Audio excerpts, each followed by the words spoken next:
My name is Aysaulе Nasırovna. Our discipline is critical thinking. The theme of this lecture number 1 is critical thinking and why it is important.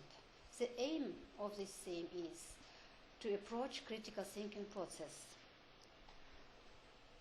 Critical thinking skills to weigh up all sides of an argument and evaluate its strengths and weakness, actively thinking all sides of an argument, testing the soundness of the claims made, testing the soundness of the evidence used to support the claims, to examine ideas, evaluate them against what you already know and make decisions about their merit.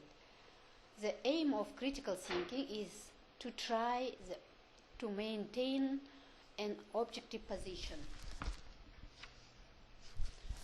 The methods of critical thinking are: raise and pose important questions, gather relevant information and evaluate its accuracy, critically appraise claims, identify unstated assumptions, identify important similarities and differences, recognize contradictions and inconsistencies, avoid oversimplification, clarify issues, conclusions or beliefs, critically evaluate arguments, interpretations, beliefs and theories, clarify and analyze the meaning of words or phrases, use sound criteria for evaluation, clarify values and standards, detect bias, distinguish relevant from irrelevant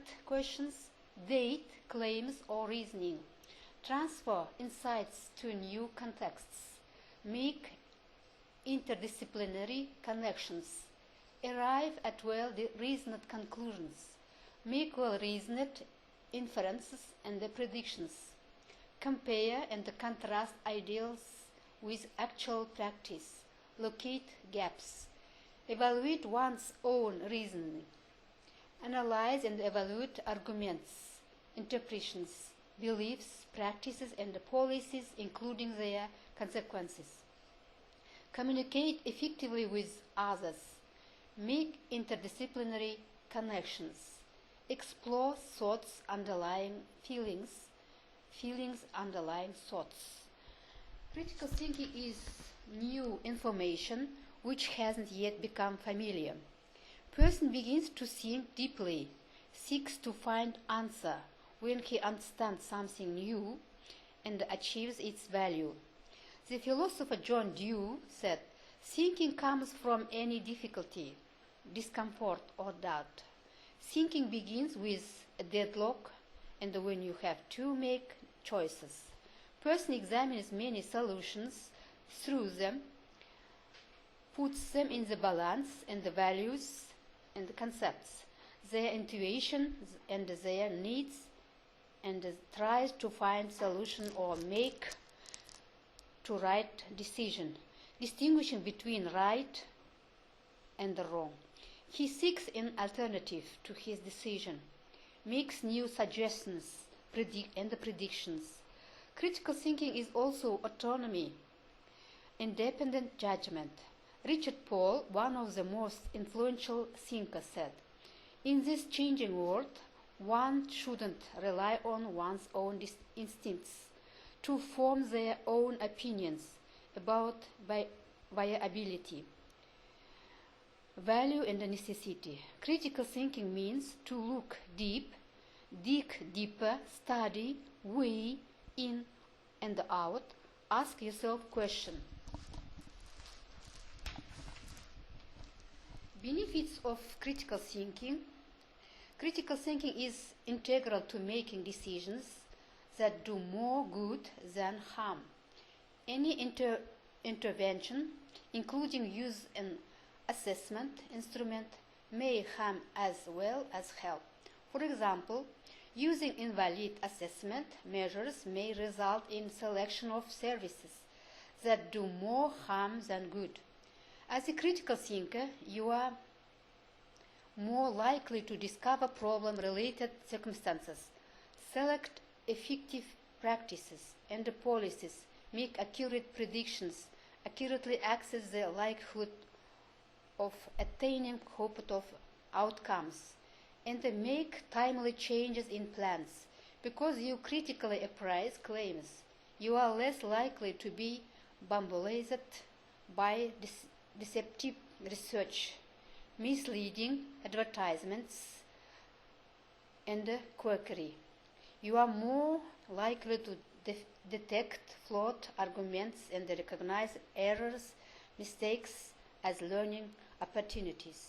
You are more likely to avoid cognitive, motivational, and affective bias as well as fallacies that may result in poor decisions. You are more likely to minimize avoidable ignorance. Summary: critical thinking and its reflection in the philosophy and the evolving process of evidence. Informed practice will help your clients to make informed decisions, informed about uncertainties related to decisions as well as related questionable inferences. It will help you to honor ethical obligations, to draw in practice and policy-related researches, and involve clients as informed participants. Professionals as well as clients are often bamboozled by bogus claims that have life-affecting consequences, including those in the peer-reviewed literature. It is not in interest of many groups to reveal the lack of evidence for claims made and the policies recommended, but it is in interest of your clients.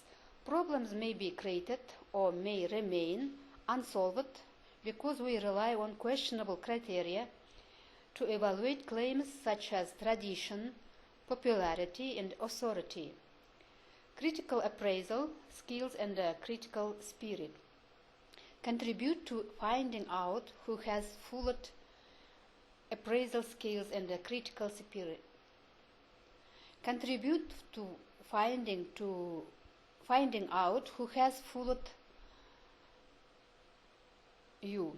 As you come immersed in the everyday world of practice, it is easy to forget about the economic, political, and the social conditions